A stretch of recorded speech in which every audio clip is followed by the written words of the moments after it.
Welcome to the Octopod. I'm Kyle Davis, head of the Office of the CTO. Join us as we dive into the latest technologies and trends shaping business. Whether you're a tech enthusiast, a business leader, or just looking to stay ahead in the digital age, this podcast is for you. Let's unlock opportunities with technology together. Let's jump in. Welcome back to a special edition of my Hybrid Platforms Trend Series, this time joined by Pure, and getting a bit of a sneak peek on some announcements that are coming out at Pure Accelerate over in New York. Once you listen to this, the event will have happened and all this information will be in the public domain. But it's great to sit here now with Patrick from Pure and get a view of why these announcements are so important and how they're going to impact your decision-making around your hybrid strategies. Before we get started, though, Patrick, do you want to just introduce yourself, everyone, for the audience? Thanks very much, Rob. It's great to be here. So I'm Patrick Smith. I'm the CTO for the EMEA region at Pure. Well, before we get to New York and what's coming, we obviously had Pure Accelerate over in Vegas not too long ago. There was some pretty cool announcements that came out of there and this new concept of your enterprise data cloud. And I think it's probably worth just recapping a little bit of what happened in Vegas to set the scene before we move on to what's happening in New York. And then, will be also repeated in London in early October. Yes, absolutely. And so, Rob, the enterprise data cloud is both our strategy for how we're going to be taking our products and technologies forward over the next few years, but also it's a new way of managing data.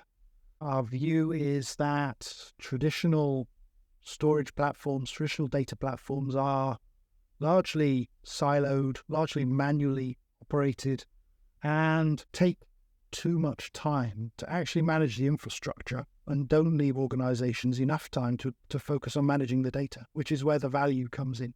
So the enterprise data cloud is about providing capabilities for management of the environment, but also providing that consistent storage platform that customers are so looking for as they look at data storage platforms for pretty much every use case they have now. Yeah, so kind of get away from that sort of traditional mindset of storage is difficult, it's complex, etc. I had a conversation with a customer the other day that was like, well, we don't want to come away from HCI because we have this legacy impression of how difficult it is to manage storage. And to be fair, Pure is one of the simplest platforms to manage already. But it sounds like you're taking that to the next level, really, and even more levels of abstraction and ease of management. It's a really important point. So we have a reputation for having storage platforms that are incredibly simple to manage, but you still have to manage each device as an endpoint. And we wanted to move away from that and move to a much more cloud-like model, more akin to the hyperscalers, where you're managing the whole fleet based on policy and automation. And that takes that simplicity and efficiency of operation to a whole new level. And that capability is something we call the intelligent control plane. And we launched a new product in Las Vegas we call Fusion, which is the orchestration layer that delivers the intelligent control plane. You put that together with our Pure One telemetry and insights management platform, and you get this fantastic view of exactly what's going on in the environment, and then the ability to drive change in the environment with Fusion. So you put them together and it's an incredibly powerful proposition. And is Fusion then an extra license? Is it a SaaS platform? How do people consume Fusion going forwards? And what does that mean for existing customers who already have a fleet of arrays that maybe they want to bring into this new ecosystem?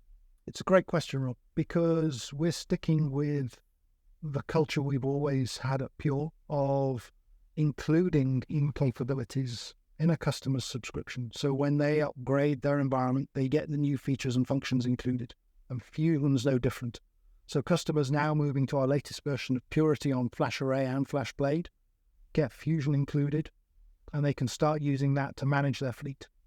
So really a very important principle for us at Pure that we don't leave customers behind with old environments and lacking features. And also we don't charge them for every single incremental feature that we release today or down the road. I assume that there'll be a minimum level of code that the arrays will have to be on to support that integration, but hopefully customers are keeping their arrays up to date anyway. Yep. And so as customers upgrade, they get access to that. So absolutely. Excellent. So that sounds really exciting, because I think one of the conversations I'm always having is, how do we do things more efficiently? How do we drive automation? How do we deliver that cloud-like experience? It sounds like Fusion will be a really key component in that, especially for larger estates. It's really a key goal. One of the announcements we made with Fusion in Las Vegas in the summer was a concept of presets, where you can essentially have a canned configuration defined in Fusion for instance, a database. And it defines what QoS settings you might have, what performance level you need, what resilience you need, whether you need snapshots, whether you need replication. All of that is included in this preset. So when you provision a database, you know it's going to conform to your best practices. And then it reduces configuration sprawl, it reduces user error, it improves time to provisioning, because it's just one automation rather than lots of manual steps. And we'll build on presets as we go forward. So that was announced in Vegas in the summer. Cool. And how does that sort of integrate with wider automation plans for customers? Is this drivable through existing automation platforms, or does it help deliver automation in other areas of the infrastructure, not just in storage? Because obviously provisioning a database isn't just a storage thing. There's lots of other things that maybe have to happen around that. That's a great question. And so Fusion manages and provisions the storage environment.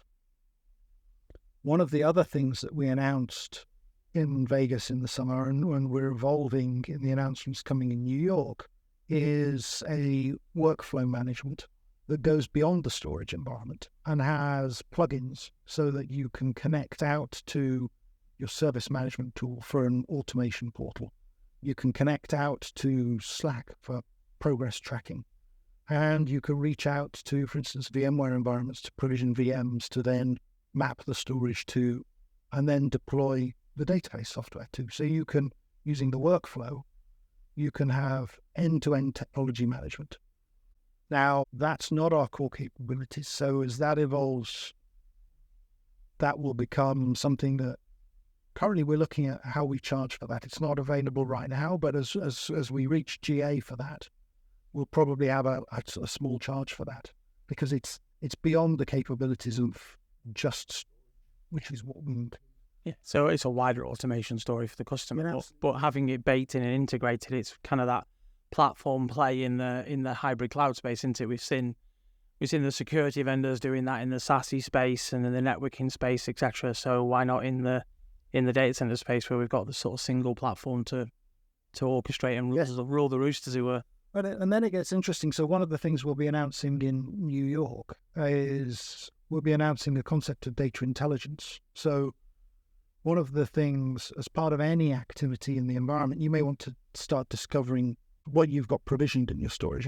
Data intelligence allows us to identify how volumes on the storage array are being used, whether it's a Microsoft database or an Oracle database for a VMDK, and identify those so that users and storage managers can be confident of what's on the array and what the volume is being used for. So that feeds into Fusion to allow people to make more informed decisions. And then one of the other things that we announced in Vegas was the introduction of an AI copilot, basically providing a conversational interface for storage management tasks. So if you think about what's my most loaded array in the environment, it'll tell you what the most loaded array in the environment is. Where am I starting to experience performance problems? It'll tell you where you... And so it means you can get an insight from the environment, or you can get insights from all of our documentation or from any service tickets you've got, and interrogate those in a conversational manner, rather than if you're looking at investigating a performance problem or a similar activity, you could be looking in lots of different places, pulling different reports. So it dramatically simplifies that. And what we'll announce tomorrow is including the MCP capability with the AI copilot. So that provides that API integration into other MCP endpoints, so that the AI Copilot, that large language model, can reach out using Model Context Protocol to VMware MCP endpoint and OpenShift MCP endpoint, and actually execute beyond the storage array, which gets really interesting as you look at AI Copilot plus MCP. That's pretty cool from an integration perspective, but also from that concept of a sort of integrated workflow, because I guess the extrapolation of that is that we can ask what the problem is, but we can probably then also ask for the fix and authorize the fix, and actually be able to do that cross-platform, because we're creating almost like a connected multi-agentic framework here for the hybrid cloud, effectively. Absolutely. And then to help us progress that even more, we'll announce tomorrow the addition of Fusion integration with Portworx. So you could imagine, for instance, a task where you may want to, pretty topical at the moment, migrate a VM from a VMware environment to a KubeVirt environment. You may use data intelligence to interrogate the volume. Where are my tier 2 databases that may be migration candidate? And then you use MCP to interrogate the existing VMware environment and the to-be OpenShift environment to understand the from and the to. Then you interrogate Portworx with Fusion. And so you can see how suddenly you build up this insight for an end-to-end activity in your environment. So I think it's going to become incredibly powerful. It definitely sounds like it, and it's kind of taking that ecosystem management to the next level, which is kind of where we need to be. And it says something about how you guys have kind of solved some of the sort of day-to-day storage simplicity stuff, that you can now have the space to think about what's next. Where if you were still trying to get the basics right, you wouldn't be sort of pushing forward with all this cool new tech. We never accept that we're done on driving simplicity and driving operation efficiency. We always view that there's the next horizon. And to be honest, the technology space is moving so quickly, as you know, Rob. And I mean, if we'd been talking a year ago, we wouldn't be talking about MCP. No. So nobody was talking. Yeah. So this space is moving so quickly. We are making sure that we're taking advantage of that in a considered way to deliver capabilities that we put in our customers' hands. Yeah, and I think we've seen a lot of chatbots being added to every product under the sun over the last 12 months, and it's the same story, isn't it? It's so you can query the manuals better, you can get insights into the information better, but that what and then what conversation is still the sort of tip of the tongue, and that's where the efficiency comes. Yes, there's some efficiency to say, well, I found the information quickly, but can you generate me the infrastructure code, and can you execute that so that I can get on with something more important?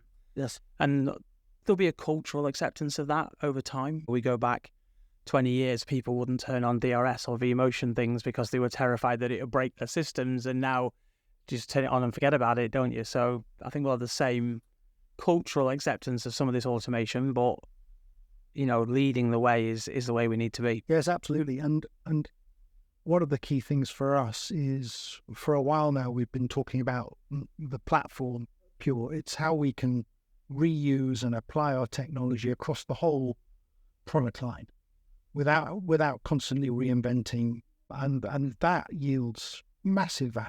Fusion works across the product line. It works with FlashArray, FlashBlade, now with Portworx with this announcement. AI Copilot forms this fantastic triangle with Fusion, Pure One, and the AI Copilot. You put those three things together and you can do incredibly powerful things. So we're very happy, and that is fundamentally, that's the power of the intelligent control plane. Makes sense. So that's our, as you say, the intelligent control plane. What's this underneath that then? What else are we going to hear about in New York tomorrow? Yeah, so below that we have the unified data plane. And so the unified data plane is essentially, it's all of our storage products. One of the things, as you know, is we've been very single-minded in how we build our storage product portfolio. it's all organically grown. It almost sounds like a food advert. It's grown organically in terms of developing that portfolio.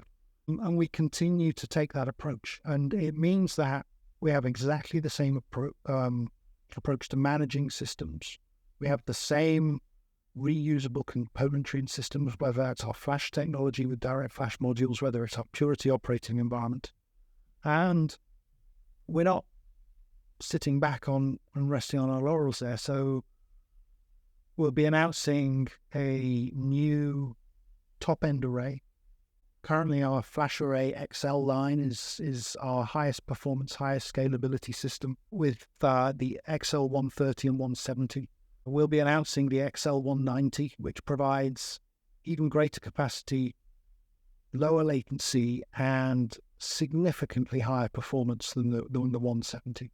So that allows customers to really go for that, either consolidation play or very large workloads. So that's the first announcement. The second announcement is an interesting one. We're building very rapidly on an announcement actually we made in the summer, which was around FlashArray ST. And the FlashArray ST is it's a block storage platform built for incredibly high throughput. And so when we're talking about high throughput, we're talking about 200 gigabytes per second of throughput from a system that's 5 rack units big with max capacity of 400 terabytes. And so our testing is yielding about 18 million IOPS for this platform. It's for very high performance databases. And we're very excited to see how customers are going to use it, because when we come out with these capabilities, you never know how customers are going to use it. You never know what the use cases they're going to find are. Yeah, you'll have had a bunch in mind when you created it, and then someone gets hold of it and thinks, hey, let's use it for this random thing over here, and suddenly it's not quite what you expected, but still shows the power of the technology. Yeah. I do love that innovation customers have sometimes when they get into an ecosystem. Yeah. And then the last announcement on the last announcement on the main portfolio is the latest generation of our FlashArray X and FlashArray C storage arrays.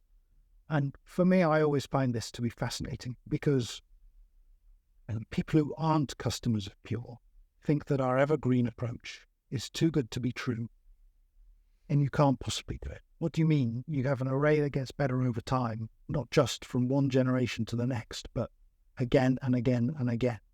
And so we'll be announcing the X and C R5s, and they provide new controllers for existing technology, and they provide on the FlashArray C 40% more capacity in the same 3 rack unit form factor. On the X, providing 30% more performance. So as part of an evergreen upgrade, customers who are using Evergreen forever, simply as part of renewing their maintenance, 30% more performance in the same system, which is just the power of Evergreen. It eliminates legacy tech, delivers more capabilities, more performance, potentially more capacity at the back end. So customers who don't use Pure think it's too good to be true. Customers who are familiar with Evergreen kind of shrug and go, well, it's just the next version. This is what I expect. Sometimes you can't win. No, it makes sense. I mean, I think that story is great from a customer perspective. Is once you're in the ecosystem, you're not having to worry about legacy tech debt, that sort of stuff. Yeah. Going forwards, it's growing with you. We know data's growing. We know performance requirements are growing, all the same. But even these cool new super high-end systems, as you said, single product line, single software line. So all that innovation you're putting into the new 190 is going to flow down through the range. Therefore, everyone gets advantage of it. It's the same trickle-down economic sort of stuff, and all the tech that came from the space race that now sits in our daily lives. It's the same concepts, which are super important. It's really important, and it's also something that we're seeing in the AI use cases. So in the summer, we announced a new platform for AI factories and really high-end AI training workloads, the FlashBlade Exa. And the FlashBlade Exa was interesting, is it uses our existing FlashBlade platform, but just as a metadata engine. And then industry standard servers as data nodes, providing very high performance NFS capabilities into HPC and large AI environments with performance in excess of 10 terabytes per second from that array. So really high-end workload. I think the NFS piece is interesting though, seeing that sort of change from block storage being used in large-scale AI workloads to file and object, yes, becoming the sort of de facto, and customers realizing that, especially in some of these high-end training or inferencing requirements, moving data between different protocols and different arrays is just a massive waste of GPU time. It definitely is. And the other thing that we announced in the summer was the next generation of our FlashBlade platform. So FlashBlade S, I went to its Gen 2 release. And again, talk about delivering more performance in the same platform, 70% increase in performance on the previous generation. So just incredible capabilities for customers, and allows them to meet their growing demands for performance with AI workloads or modern analytics workloads without throwing away a system and buying a new one. They just evergreen the existing array and they get 70% more performance. So I think there's two sides to that in there, because we've got all them customers that are screaming for an extra 10, 20, 30% performance and capacity because they have so much data that requires so much analytics at such near real-time speeds that they want that push at the top end. But then you've got all of your mainstream enterprise customers that are going, you know what, I was quite happy with Gen 1 Flash because I've gone from 5 milliseconds on a disk array to 1 millisecond on a flash array, and the difference between 1.5 for me doesn't really make any difference. But that customer then maybe have needed the third model up in the range, can now buy the second model up in the range. So actually they get a more commercially attractive model at the lower end of the spectrum because we're pushing the boundary up each time. So I'm very conscious sometimes we always focus on what the big boys want, but there are a lot of customers that don't need a 190, they need a 50 or something like that. So if now they may have had to have gone up one model to get their workload in, they could have maybe come down a model and therefore get to save some money. Yes. And have a more efficient platform at the bottom end of the scale as well. So it's the fact that we can serve multi-exabyte, petabyte, 10 terabyte throughput workloads, and then we've got Joe Blogs with 4 VMware hosts and an array and getting the same sort of value is a pretty incredible story, really. Yeah, it's important that you meet the demands of the whole market. You can't, otherwise you can't meet all of the use cases that our customers have. We get excited about the big ones because they're cool and interesting, but there's probably, for every one big one, there's probably 100 mediums and 1,000 smalls that are making up the overall portfolio. And it's important that you deliver innovation for all of them. And that's absolutely our goal with Evergreen. One of the other things that we'll be announcing tomorrow is a really interesting development, again in the AI space, something that we're calling the Pure Key Value Accelerator. And this is basically a key value cache for use in AI workloads. There, as people have transitioned from a focus on training to focusing on inference, they're now looking at, okay, how do I optimize those inference workloads? And a key value cache allows them to deliver faster inference whilst reducing the GPU load. So you get more capacity from your GPUs as well. So it's that double whammy of benefits. And so that, we think, is going to prove to be very exciting for those customers pushing medium and large scale inference and workloads with FlashBlade. 100%. And, GPU time's not cheap, both in purchasing, but also in power and cooling, space in data centers, etc. So we're pushing boundaries in all sorts of areas there, which is fantastic. So we've got our intelligent layer, we've got our data layer. What about security and cyber? Because we can't really get away with any conversations these days without talking about cyber. The news is full of disaster stories from all sorts of enterprise organizations. But I do think there's still a lot of challenges, and I think how we look at that across the stack and how storage can help drive better recovery times, better insights, etc., is a key value of why buy into a particular platform. So I assume we've got some announcements in this space as well. Absolutely, Rob. So three key areas of focus for us in the security side. Firstly, built-in security in our systems. Absolutely essential. How can we make sure our systems are rock solid and secure.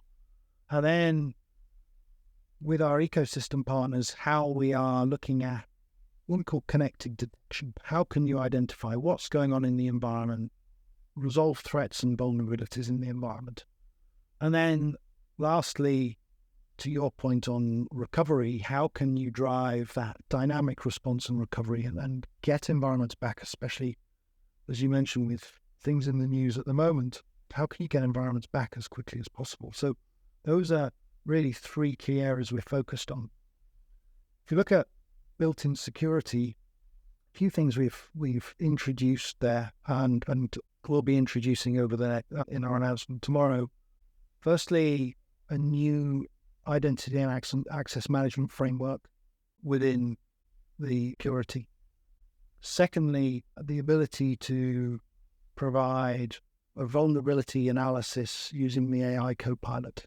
So what are the vulnerabilities I might have on my system? What are the associated CVEs? What are the fixes that I need to implement? So providing that insight. And then another one that I think is increasingly important is a bring your own key capability, so that you can have different keys for different volumes on the same array. So really powerful in terms of supporting true multi-tenancy environments. So that's very much our focus on built-in security. Excellent. Then if we look at connected detection, this is all about us and our security partners. So we've previously announced partnerships with CrowdStrike. We continue to integrate with CrowdStrike in terms of SIEM integration, in terms of their real-time threat graph integration. So that is been a big area of focus for us. We also announced Superna integration for file security and threat detection. So that is another key area. And we are adding antivirus scanning capabilities with ICAP for our file platforms. Many customers have moved to doing virus detection at the edge rather than in the core, but there are still some who want virus detection on the core storage platforms.